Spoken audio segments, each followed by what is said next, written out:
Wow, thank you so much. It is such an honor. That video was great. Thank you to my staff. It is so great to be here. Thank you to the National Press Foundation and to the Taishoff family sitting next to Rob. It's been a pleasure. This is a huge honor. I'm humbled to accept it, not only because of the list of past recipients, but also the award winners up here tonight.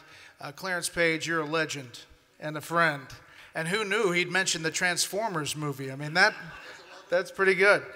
I want to thank the Washington Bureau, the folks from Fox News who are here, the producers, the editors, the executives, Bill Salmon, Brian Boughton, my special report staff, Doug Rohrbeck, the executive producer who runs the show, and I'll talk about that Fox family in just a bit. But my family and friends are here as well. I want to thank my co-anchor in life, my beautiful wife, Amy, and my son, Paul, 10-year-old, is here.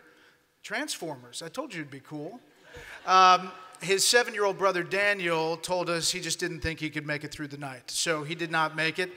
My mom, Pat, my brother, Tim, my sister-in-law, Sam, and my in-laws, Paul and Barbie Hills, from out of town. So this is a family affair, my Fox family and my real family. 1987, the fall of 1987, I found myself in the Rose Garden of the White House. I was a senior in high school and the student council president for Marist School in Atlanta, there with the headmaster to accept an excellence for the school, an award from President Ronald Reagan.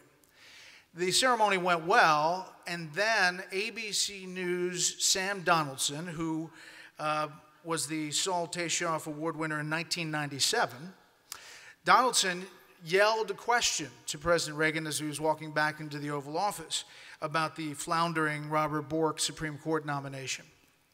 Senior in high school, Bret Baier, was so livid about that, so upset that he could do that.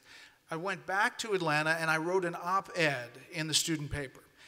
And I said in part this, quote, "The press has to respect others around them. They had no right to come into that ceremony and be obnoxious by yelling questions at the president as he walked away. The press gets plenty of time as it is without using someone else's." And it went on, this op-ed, in the Marist blue and gold.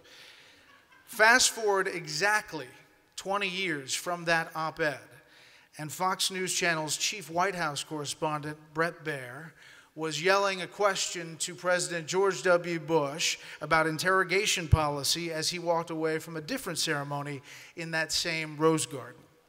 I told that story to Sam Donaldson at the New Hampshire primary when I saw him a couple years ago, and he chuckled, and he said, "I had evolved nicely."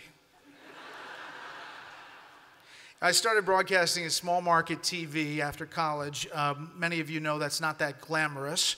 I started in a little station, WJWJ-TV, in Beaufort, South Carolina. I called myself the Low Country Bureau Chief, even though I was really a one-man band, an editor, photographer, reporter, and I covered Hilton Head Island, which had some really big stories. But I made very little money. So I was also a bartender at Applebee's, and I delivered food.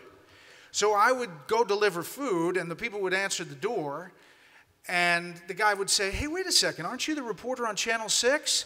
And I would say, "Yes, and did you have the calzone?" Yep. So that continued. I'd show up and bounce around small market TV, medium market TV, and then 20-plus years ago, I became and was hired the Southeast correspondent for this startup, Fox News Channel. The Atlanta Bureau actually started in my apartment with a fax machine and a cell phone in the shadow of another cable news outlet that seemed to be doing pretty good in Atlanta. I would call people for interviews, and I'd say, "I'm from Fox News," and they'd say, "Is that the Simpsons network?" Eventually, it stuck. I covered the Southeast and Latin America, and then, as mentioned, 9/11 happened, and I drove up from Atlanta with a producer and started doing live shots outside the still-burning Pentagon for Fox affiliates around the country. I never left Washington. I became the Fox News national security correspondent and covered the Pentagon and the intelligence community and traveled to 74 countries with the military and the Secretary of Defense, then Donald Rumsfeld, who arguably could not answer a question better than most people at the time. You remember those Pentagon briefings were daytime TV drama. The Pentagon press corps is and was very impressive. I would try to ask intelligence questions on the news of the day, but I'd always ask really some version of the same question, which was, Mr. Secretary, have you found Osama bin Laden? Do you know where Osama bin Laden is? Any new intel on Osama bin Laden? And I'd ask it all the time, and Rumsfeld would not answer with various things. You know, he'd say, it's like chasing a chicken around a barnyard. You're chasing the chicken, and you don't really get the chicken, but you know he's in the barnyard. Some answer like that. So we were flying on Air Force 3, and Secretary Rumsfeld called all of the press up to the front, his office, and after a series of questions, I went to ask mine, and I could hear the other press guys exhaling, like, ugh, here it comes. And I paused, and I said, Mr. Secretary, do you think Osama bin Laden knows where you are right now? And everybody laughed, and including Rumsfeld. I've learned over the years how crucial it is to ask the right questions, but most importantly, to listen to the answers and then redirect questions. The late Tim Russert, Taishoff Award winner in 2004, was someone I looked up to a lot, and he could get that done. Today, let's be honest, like never before, journalism is under attack. Journalists have literally always been under attack in war zones and dangerous places. In fact, just last year, 65 journalists died on the job. 54 were held hostage in 2017. But beyond that, journalism is fundamentally under attack, rhetorically being bombarded every day, and that means we as journalists have to be on our game even more. Push back, push for transparency, dig, ask tough questions, but also listen. Listen first to all sides. When I took over Special Report 9 years ago from my mentor and friend Bret Baier, also a Taishoff Award winner, 2003, the two things Bret told me were, one, it's not about you. It's about the news, from the correspondents, the producers that are digging it out in Washington and around the world. And two, give all sides a fair shake.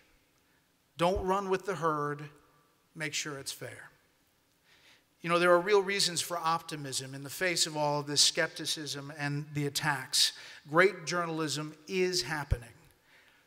At our best, journalists can shed light and really change the world.